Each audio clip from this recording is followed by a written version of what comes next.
ഉച്ചയ്ക്ക് ചോറും കഴിച്ചുകൊണ്ട് ഞങ്ങൾ കുറച്ച് കിടന്നുറങ്ങിയിട്ടുണ്ടായിരുന്നേ. അപ്പോൾ അത് കഴിഞ്ഞപ്പോഴത്തേക്ക് അണ്ണൻ കുറച്ച് വിറകൊക്കെ കീറിയിട്ടിട്ടുണ്ടായിരുന്നു. അപ്പോൾ മക്കൾ രണ്ടുപേരും കൂടെ അതൊക്കെ എടുത്തുകൊണ്ട് വെച്ചിട്ടുണ്ടായിരുന്നു.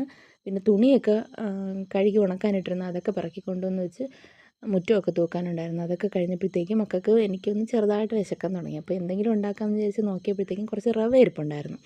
നെയ്യില്ലായിരുന്നു, കുറച്ച് റവ മാത്രം ഉണ്ടായിരുന്നു. അപ്പം വെളിച്ചെണ്ണയിൽ ആദ്യം മുന്തിരി അണ്ടിപ്പരിപ്പും എല്ലാം കൂടി വറുത്തെടുത്തിട്ടുണ്ട്.